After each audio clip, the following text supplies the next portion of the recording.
인사 나누시겠습니다. 사랑합니다. 네, 오늘 말씀 제목은 버려야 할 것과 얻어야 할 것이라는 제목으로 잠깐 말씀을 소개하겠습니다.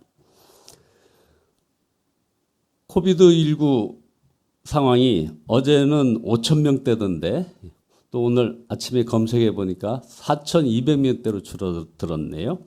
그리고 우리나라도 예외 없이 오미크론이 대세를 이룰 것 같고, 그렇다면은 어제 우리 담임 목사님께서 말씀하신 것처럼 이제 중증에서 경증으로 옮겨가고 사망자가 없는 그런 모습을 해서 독일의 어느 의학자가 예언한 것처럼 이제 크리스마스 선물로 오미크론으로 대세가 되어지는 듯 하는 그런 느낌입니다. 여러분들의 많은 기도가 아마 이렇게 하나님께서 이제 진노의 그런 길을 이제 거두시는 그런 흐름이 지금 이렇게 보여지고 있어서 참으로 감사드립니다.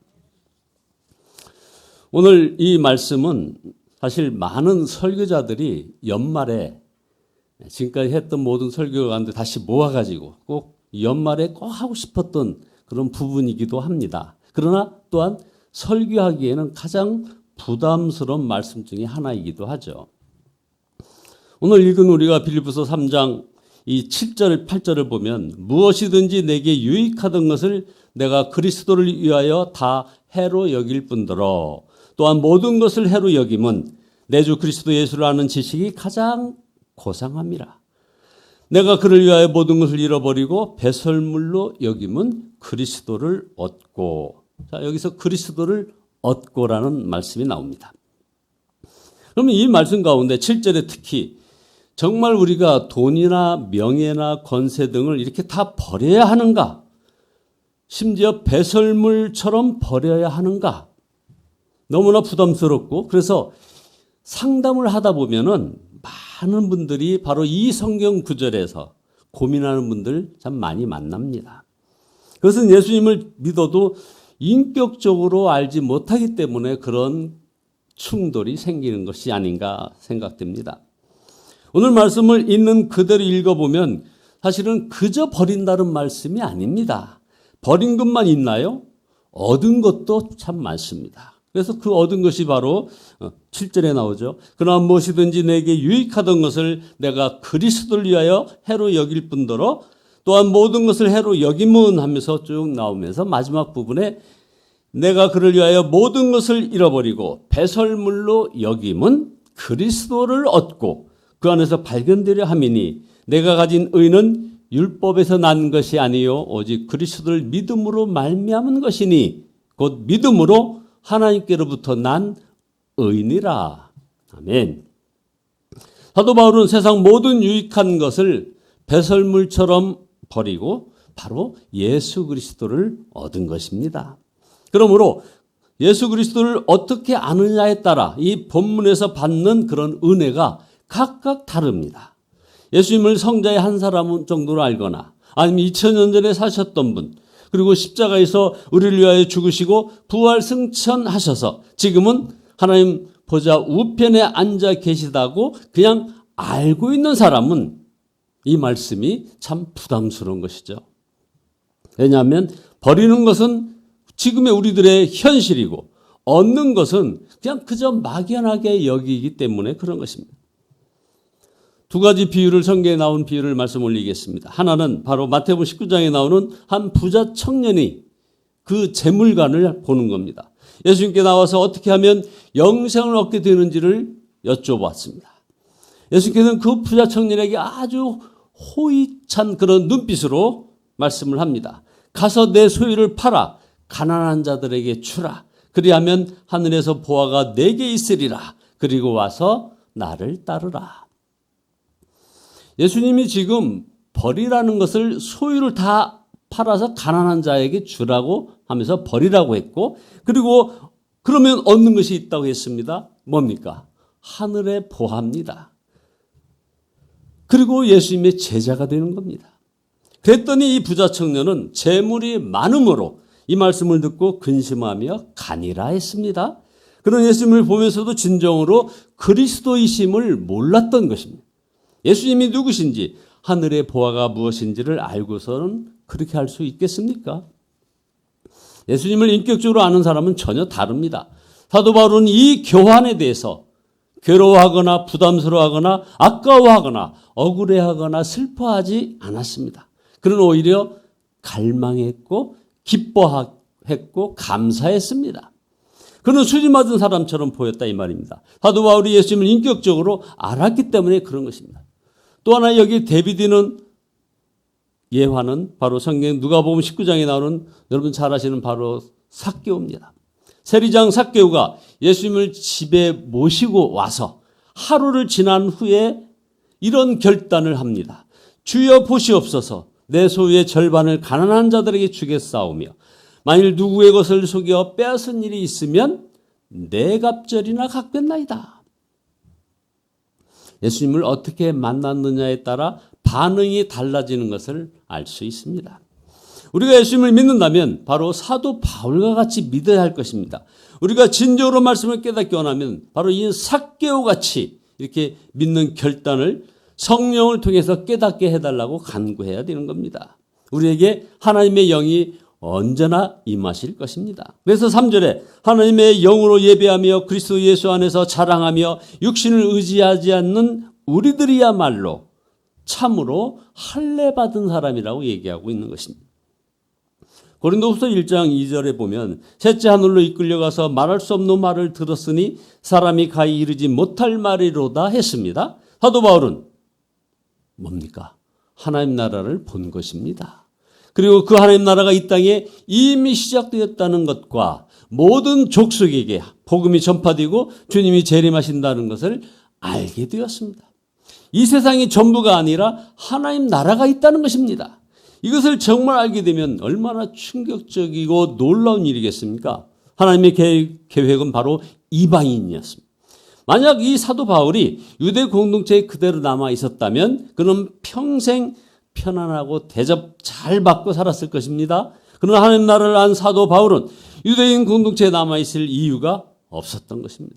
그는 유대 사회에서 대접받고 살 모든 유익을 이제 말씀처럼 배설물처럼 버리고 고난의 길인 이방 전도에 나섰던 것입니다. 우리나라에 오신 많은 선교사님들이 바로 그런 사도 바울과 같은 그런 절차를 통해서 이 땅에 오셨고 그들의 말씀 선포로 이 땅에 와서 복음이 전해 주어지고 우리가 예수 믿고 이렇게 구원받게 된 거 아니겠습니까? 여러분, 우리에게도 바로 이러한 도전이 주어져 있습니다. 자, 여러분 2021년 잘 살아오셨습니까? 이대로 가면 이제 마지막 날 하나님 앞에 설 때 하나님 나라가 임할 때 후회 없이 감사할 수 있겠습니까? 2022년을 예상하는 많은 그 사람들의 예언 가운데 2022년 초에 세계의 전쟁이 지금 예비되어 있으니 지금 불안하다는 것을 얘기하고 있는 사람들이 많습니다. 첫 번째는 바로 러시아와 우크라이나 사이의 전쟁이 지금 막 전운이 감돌고 있다는 겁니다. 막 더 군대를 보냈다가 뺐다가 하면서 막 시선을 흐트러 놓고 있는데 위기감을 조성하고 있는 것입니다. 두 번째 전쟁은 바로 가까이에 있습니다. 중국이 대만을 2022년에는 침공할 것이다 하는 것입니다. 그럼 어떻게 되나요? 또 하나는 바로 이란이 다시 핵무장을 강화한다는 겁니다. 그러면 여지없이 이스라엘이 거기를 폭격할 것이고 그러면 또 다른 3차 대전의 화약고가 될 것이고 그러면 북한이 어떤 자세를 취할 것인가 하면서 많은 전문가들이 내년을 우려하고 있습니다. 결국 이 세상만 바라보면 우리들은 답이 안 보입니다. 하나님 나라를 바라봐야 하는 이유가 바로 여기에 있는 것입니다. 사도 바울만 아니라 우리도 버려야 할 것과 얻어야 할 것이 있습니다. 이것을 바로 분별하려면 반드시 예수님을 인격적으로 만나야 하는 것입니다. 우리가 정말 예수님을 그리스도라고 믿는다면 사실 우리들의 지금의 이러이러한 삶이 어떻게 될 것입니까? 제대로 살아온 것입니까?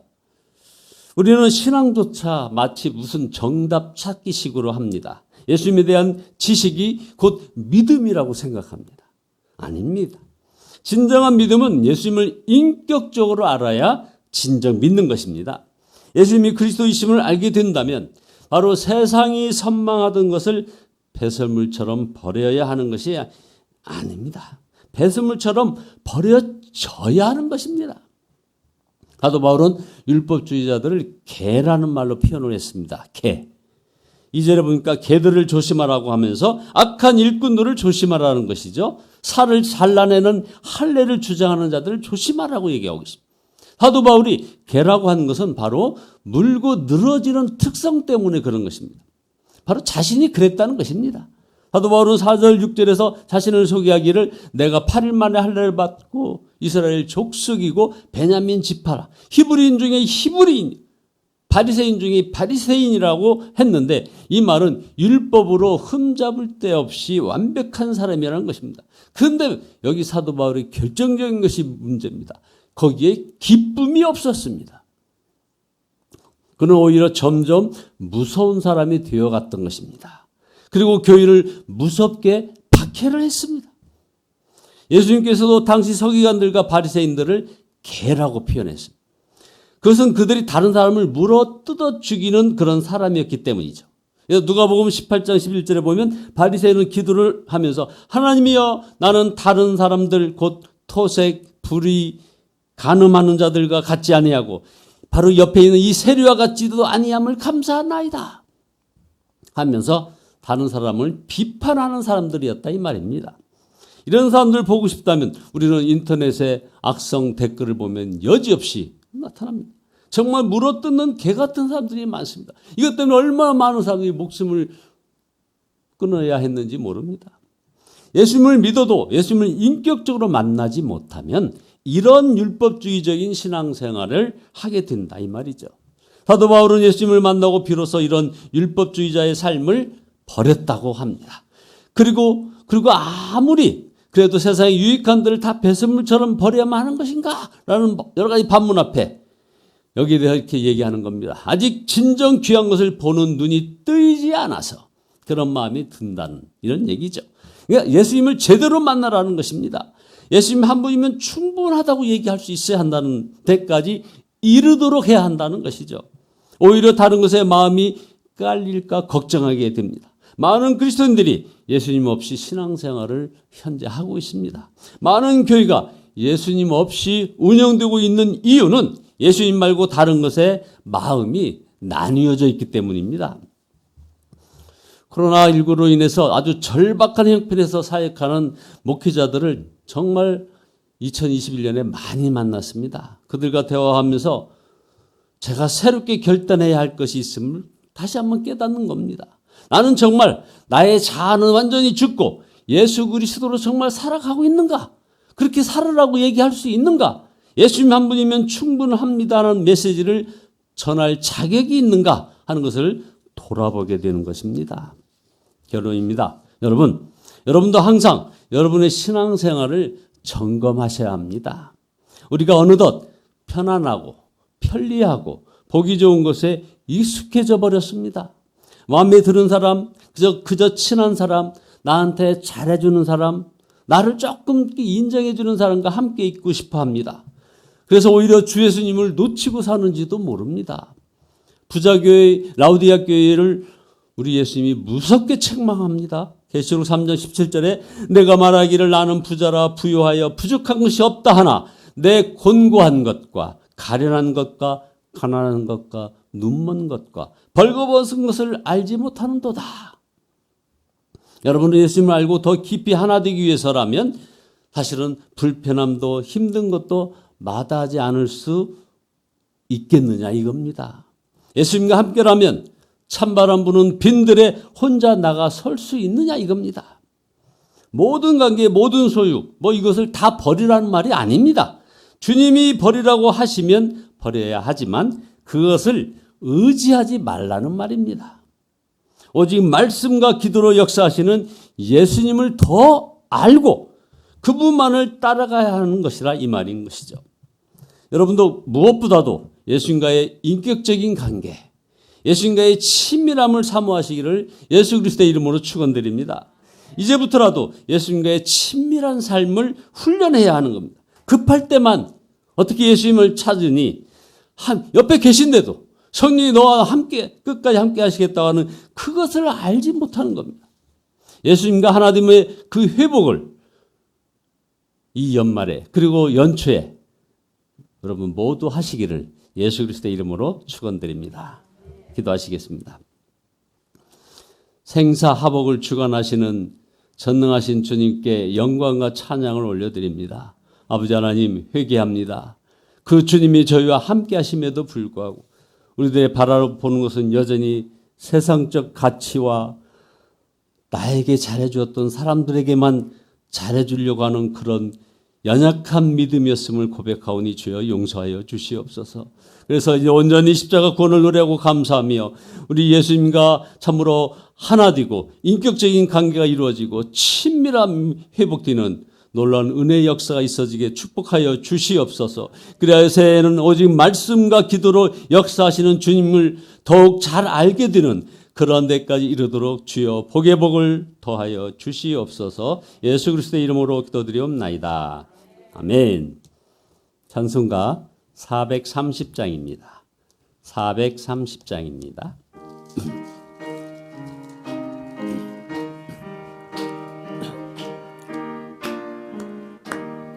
주와 같이 길 가는 것 즐거운 일 아닌가.